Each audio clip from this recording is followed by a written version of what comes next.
आप सभी को ई जोन मराठी एजुकेशन की तरफ से ब्रिज कोर्स आप देख रहे हैं।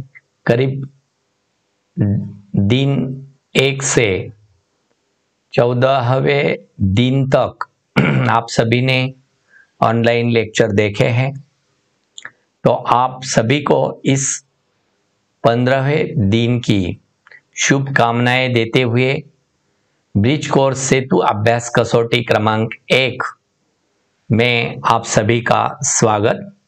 तो चलिए छात्रों, आज हम पहले से 14वें तक के जो ऑनलाइन लेक्चर्स में हमने जो सीखा है उसकी रिवीजन के तौर पर, क्योंकि 9वीं कक्षा में जो हमने कौशल प्राप्त किए हैं उस कौशल के आधार पर हमने 114वें तक लगातार ऑनलाइन लेक्चर देखे हैं, सुने हैं और पढ़े हैं।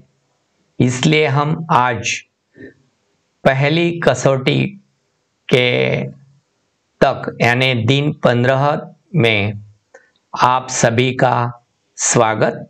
हिंदी कक्षा 10वीं में आप सभी का स्वागत। तो चलिए आज हम देखने वाले कसौटी क्रमांक 1 की जो पूरी प्रश्न पत्रिकाएं हैं उस पर हम विस्तृत से चर्चा करने वाले हैं और जानकारी लेने वाले हैं। रिवीजन में जो हमने देखा है वह हमें कैसा होना चाहिए। तो निम्नलिखित जो पद्यांश है सबसे पहले हम पढ़कर सूचना के अनुसार उसके दिए गई कृतियां पूरी करनी है। तो सबसे पहले हम पढ़ेंगे कविता को, पद्यांश को। तो चलिए, किताबें झांकती हैं बंद अलमारी के शीशों से, बड़ी हसरत से तकती है। महीनों अब मुलाकातें नहीं होती, जो शामें उनकी सोहबत में कटा करती थी अब अक्सर गुजर जाती है। कंप्यूटर के पर्दों पर बड़ी बेचैन रहती है किताबें, उन्हें अब नींद में चलने की आदत हो गई है। जो कदरें वो सुनाती थी कि जिनके सेल कभी मरते नहीं थे, वह कदरें अब नजर आती नहीं घर में, जो रिश्ते वो सुनाती थी। यानी जो इस विज्ञान युग में जो जो बदल हुए हैं, परिवर्तन हुआ है कि जो किताबें हैं वह बंद अलमारी में कैसी पड़ी हैं और उसकी जगह कंप्यूटर ने कैसी ली है, इस पर इस कविता में जो दिया है वही कविता का जो बदलता शीशा, यानी बदलती जो तकदीरें जो किताबों की, वही इसमें इस कविता के सरल अर्थ में कुछ हम जानने वाले हैं। तो सबसे पहले हम कृति देख लेंगे। कविता में आए जो उर्दू शब्दों हैं उस उर्दू शब्दों का अर्थ हम जानने वाले हैं कि कदरे किसे कहते हैं। कदरे यानी सम्मान, आदर, कदर करना कहते हैं, यानी कदरे, सम्मान, आदर, इस जगह पर उसका शब्द आया है। और सोहबत दूसरा जो है वह है संगति, यानी साथ, साथ जो है उसका अर्थ होता है। कुल 1 अंक के लिए दोनों शब्दों के अर्थ लिखने थे हिंदी में। कविता के आधार पर वाक्य पूर्ण कीजिए। जो कविता है जो हमने अभी पढ़ी है उस कविता के आधार पर उस वाक्य को हमें पूरा करना है। जो शामें उनकी सोहबत में कटा करती थी, यहां पर दिया है जो शामें उनकी सोहबतों में कटा करती थी, यह पूरा करना है। यहां पर लिखना है उन्हें अब नींद में चलने की आदत हो गई है। उन्हें अब नींद में चलने की आदत हो गई है। यह वाक्य पूर्ण कीजिए, यानी पूरा किया है। यहाँ पर कुल 1 अंक के लिए यही कृति पूछी गई थी। आगे देखिए, निम्नलिखित दिए गए विराम चिन्हों का नाम लिखिए। यह विराम चिन्ह है, उसे कहते हैं अल्प विराम। क्या कहते हैं? अल्प विराम। और ये पूर्ण विराम, इसे क्या कहते हैं? पूर्ण विराम या पूरा विराम। निम्नलिखित गद्यांश पढ़कर सूचना के अनुसार कृतियां कीजिए। तो गद्यांश सबसे पहले हम पढ़ेंगे। दिसंबर जनवरी की हाड़ कंपाती ठंड हो, झमझमा झमाझम बरसती वर्षा या उमस भरी गर्मी की रातें, हर मौसम में रात 12 बजे के बाद चौकीदार नाम का यह निरीह प्राणी सड़क पर लाठी ठोकते, सीटी बजाते, हमें सचेत करते हुए कॉलोनी में रात भर चक्कर लगाते रोज सुनाई पड़ता है। हर महीने की तरह पहली तारीख को हल्के से गेट बजाकर खड़ा हो जाता है। साहब जी पैसे, कितने पैसे, वह उससे पूछता है। तो यह जो पद गद्यांश दिया गया है उसके आधार पर हमें कृति लिखनी है।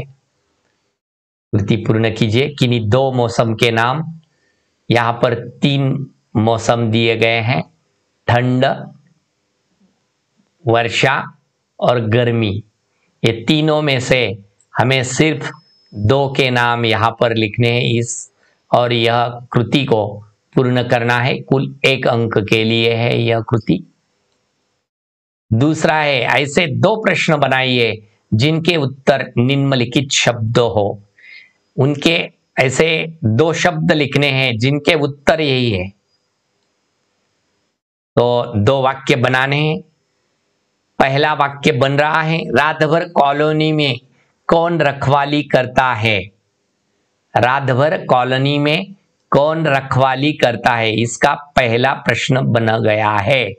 यानी प्रश्न बनाना था जिसका उत्तर चौकीदार है, यानी सिर्फ हमें प्रश्न तैयार करना है। दूसरा प्रश्न तैयार करेंगे हम पैसे पर। रात भर रखवाली के बदले क्या लेता है, क्या लेता है चौकीदार? तो पैसे। यानी सिर्फ 1 शब्दों में उसका उत्तर आ जाता है। कुल 2 अंक के लिए है वह। अब प्रश्न तीसरा, निम्नलिखित पद्यांश पढ़कर सूचना के अनुसार कृतियां कीजिए। 2 पद्यांश है। जब मांगू तब जल भरी लावे, मेरे मन की तपन बुझावे, मन का भारी तन का छोटा, ऐ सखी साजन ना सखी लोटा, बेर बेर सोवत ही जगावे, ना जागू तो कांट खावे, व्याकुल हुई है हक्की बक्की, ऐ सखी साजन ना सखी मक्खी। यानी जब 2 सखी में साजन के बाद कविता के कुछ अंश यहाँ पर दिए गए हैं। कुल जो कविता हैं इस मुखरी में, यह मुखरी है कि नायिका अपनी सखी से क्या कहती है, इस पर यह कविता लिखी गई है। यह पद्यांश है। अब उसकी कृतियां पूर्ण करनी है हमें। कविता के आधार पर ऐसा प्रश्न तैयार कीजिए जिसका उत्तर निम्नलिखित शब्द हो, सिर्फ मक्खी। तो क्या हक्की भक्की क्या नहीं काटती, तो मक्खी, उसका उत्तर आता है मक्खी। नहीं तो दूसरा भी प्रश्न आप तैयार कर सकते हैं कि शहद इकट्ठा करने वाले का काम कौन करता है। शहद इकट्ठा करने का काम कौन करता है, तो कौन करता है? मक्खी। यानी मक्खी उत्तर आना चाहिए। इसलिए आप इसके आधार पर एक प्रश्न तैयार करना था कुल 1 अंक के लिए। तो कुल 1 अंक के लिए यह प्रश्न था। दूसरा जो प्रश्न है कुल 2 अंक के लिए है। पद्यांश की पहली 4 पंक्तियों का भावार्थ लिखिए। पहली 4 पंक्तियां, यही है पहली 4 पंक्तियां। और इसका भावार्थ लिखना है। यानी इस मुखरी की नायिका अपनी सखी से सवाल करती है कि शादी के बाद साजन को जब मैं जल मांगती हूं तो वो पानी लाकर देता है, तो कौन है वह? मेरे शरीर की गर्मी भगा देता है, मेरे शरीर की गर्मी भरा देता है, भगा देता है। बताओ कौन? सखी बोली साजन नायिका। ए सखी साजन, तो कौन है वह? उसका उत्तर वही पहेली में दिया है कि वह लोटा है। वो लोटा मेरी प्यास बुझाता है, मेरे शरीर की गर्मी भगा देता है। यानी पहेलियां कौन सी होती है?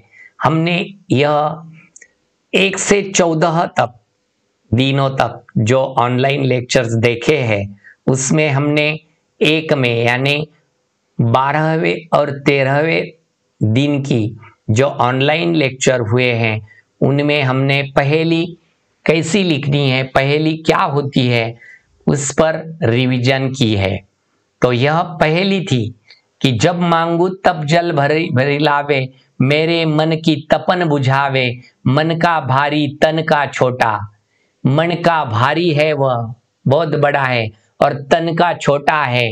ए सखी साजन ना सखी लोटा। तो सखी कौन सा है? उत्तर मिला उसका लोटा है उसका नाम। तो वही पहेली के पद्यांश में हमने यह भावार्थ लिखा है। प्रश्न 4 में निम्नलिखित पद्यांश पढ़कर सूचना के अनुसार हमें कृतियां करनी है। शील विनय आदर्श श्रेष्ठता तार बिना झंकार नहीं है। शिक्षा क्या स्वर साग सकेगी यदि नैतिक आधार नहीं है। कीर्ति कौमुदी की गरिमा में संस्कृति का सम्मान न भूले। आविष्कारों की कृतियों में यदि मानव का प्यार नहीं है, सृजनहीन विज्ञान व्यर्थ है, प्राणी का उपकार नहीं है। भौतिकता के उत्थानों में जीवन का उत्थान न भूले। तो ऐसी हमने पद्यांश पढ़ा है। वह पढ़कर हम सूचना के अनुसार अब कृतियां करने वाले हैं। आकृति पूर्ण कीजिए। होना क्या जरूरी है? क्या जरूरी है? आविष्कारों में क्या होना चाहिए? क्या होना चाहिए आविष्कारों में? तो उसका उत्तर यहां पर है। आविष्कारों में मानव का प्यार होना चाहिए। क्या होना चाहिए? पहले इसमें लिखिए, मानव का प्यार होना चाहिए। विज्ञान में क्या होना जरूरी है? विज्ञान में प्राणी का उपकार होना जरूरी है। प्राणी पर उपकार होना जरूरी है। यही लिखना था। कुल 1 अंक के लिए यह कृति थी। अब संजाल पूर्ण कीजिए। ये संजाल है, पूरा करना है। इस तार बिना झंकार नहीं है। किस तार बिना झंकार नहीं है? देखिए, किस तार बिना झंकार नहीं है? तो शाल विनय आदर्श और श्रेष्ठता, यानी यह 4 हमें यहां पर लिखने हैं। शील, विनय और आदर्श और श्रेष्ठता, ये 4 लिखने हैं और यह संजाल पूरा करना है। कुल 2 अंकों के लिए है। निम्नलिखित गद्यांश पढ़कर सूचना के अनुसार कृतियां करनी है। ग्रामीण ने कहा, लो भाई, इस बार तो यह लोहा ही हाथ लगा है। उस पर लकड़हारा ने कहा, अपनी लोहे की जो कुल्हाड़ी देखकर वह खुश हो जाता है और कहता है, तुम्हारा यह उपकार मैं जीवन भर नहीं भूलूंगा, भगवान तुम्हें सुखी रखे। उस पर ग्रामीण ने कहा, एक बात मेरी समझ में नहीं आई। लकड़हारा ने कहा, वह क्या? वह क्या? तो यही गद्यांश दिया है। उस गद्यांश के आधार पर, सूचना के आधार पर कृतियां पूरी करनी है हमें। सबसे पहले हमें एक मुहावरा दिया गया है, उसका अर्थ देकर वाक्यों में प्रयोग करना है। तो हाथ लगना यानी कुछ ऐसा मिलना वह उसे न हो। उसका न हो वही उनके हाथ लगना, यानी जो उसके नसीब में नहीं होता है, यानी उसके मन में नहीं होता है, वह उसे मिल जाता है, तो उसे कहते हैं हाथ लगना। यानी वहां पर हमें अपने मन से किसी एक वाक्य बनाकर उस वाक्य में इस मुहावरों का उपयोग करके वह वाक्य भी लिखना है, यानी अर्थ देकर वाक्य लिखना है। कुल 1 अंक के लिए है। उत्तर लिखिए, कुल 2 अंक के लिए है। क्या उत्तर लिखने हैं? लकड़हारा खुश हुआ। कब खुश हुआ? अपने लोहे की कुल्हाड़ी देखकर खुश हुआ। यह आगे लिखना है, अपनी लोहे की कुल्हाड़ी देखकर खुश हुआ। लकड़हारे की प्रार्थना क्या थी? भगवान तुम्हें सुखी रखे, यही उनकी प्रार्थना थी। तो विद्यार्थी मित्रों, आप सभी ने लगभग 15 दिन से bridge course online standard 10th Hindi कक्षा, यानी 10th कक्षा हिंदी विषय के ऑनलाइन लेक्चर देखे हैं।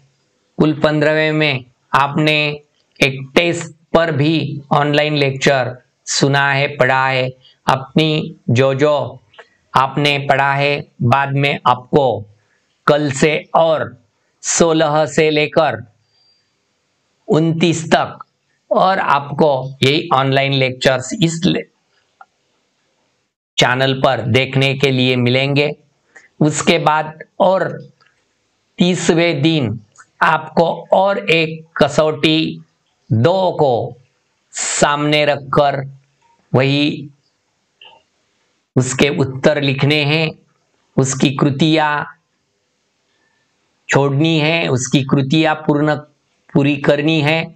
उसके बाद और 31 से 44 तक आपको ऑनलाइन लेक्चर्स में जो 9वीं कक्षा में हमने जो कौशल और जो क्षेत्र है, उस क्षेत्र और कौशल को हमने जाना है, उसकी रिवीजन के ऑनलाइन लेक्चर्स आपको 31 से 44 तक देखने के लिए मिलेंगे। बाद में जो 45वें दिन यानी 15 अगस्त के दिन आपको टेस्ट 3 को सामने रखकर टेस्ट 3 के जो रिवीजन टेस्ट है वह पूरी करनी है। यानी कुल 3 कसौटी आपको पूरी करनी है और कुल यह जो ब्रिज कोर्स है कुल 45 दिन तक चलेगा। तो आप सभी ने यही ऑनलाइन लेक्चर देखा, आप सभी को मेरी ओर से धन्यवाद।